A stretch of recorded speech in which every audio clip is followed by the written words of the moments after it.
Hello and welcome to Yoga with Rachel.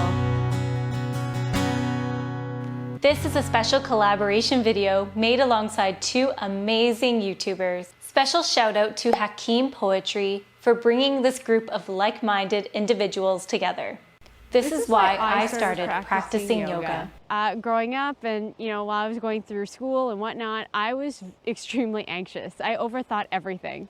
And it was really hard for me to figure out how to relax and how to slow down. I started to practice yoga to improve my health and fitness. I started practicing yoga to reduce tension in my neck and my upper back body. In this video, you will learn more about my reasoning. Going way back to my high school years, I was constantly dealing with neck and upper back tension. I didn't quite understand why at the time, but now that I look back, I realize that it was due to poor posture habits, and that's pretty much what I get for studying too hard and always having my nose in a book. Due to my poor posture habits, there was a lot of rounding taking place in my shoulders, my chin was poking forward. Basically, this was putting a lot of strain on my muscles. This then led to chronic tension headaches as well as migraines. I was miserable.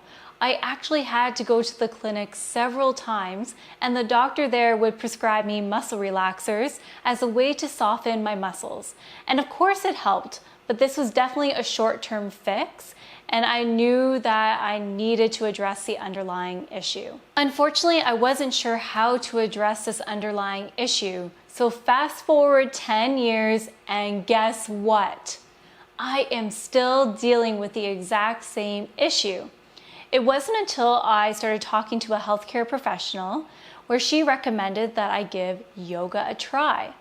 She stated that yoga could help with my overall posture, my alignment, and can help reduce the amount of tension in my entire body. At this point in time, I knew nothing about yoga, but I thought to myself, why not just give it a try?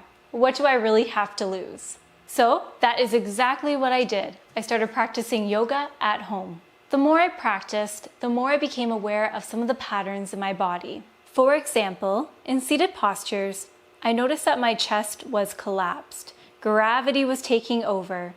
I also realized that I poke out my chin and clench my teeth without even realizing it. So these are some of the patterns that were creating unnecessary tension in my body. Through a regular yoga practice, I became more aware of my patterns. And as a result, I was able to apply what I learned on my mat off my mat. For example, if I was doing some work at my desk, I would remind myself to get a little movement in there, at least 10 minutes every single hour. This includes doing chin tucks, stretching out the SCM muscles, shoulder rolls and reaches, spinal hygiene like seated cat-cows, relaxing my jaw, and connecting to my breath. It took about a month or so before I started to see some differences in my posture. My shoulders were rolled back, I had some space between my ears and my shoulders, and the effects of my forward head posture was lessening. Overall, I was feeling so much better. I went from an average of 14 headaches every single month down to about 4 headaches every month. Huge difference. So to summarize, my initial reason for starting yoga was for physical reasons, but I did decide to stick with the practice for my mental and emotional well-being. But that is a story for another day. I recommend practicing yoga if you are looking to improve your posture, to reduce tension, and to feel your best. If you thought my story was good, check out these YouTuber stories. Bend and Stretch with Sue, and Move with Jen. I have linked their channels in the top right-hand corner. Stay tuned for our next topic on what our first yoga class was like. Thank you so very much for listening. Take care and namaste.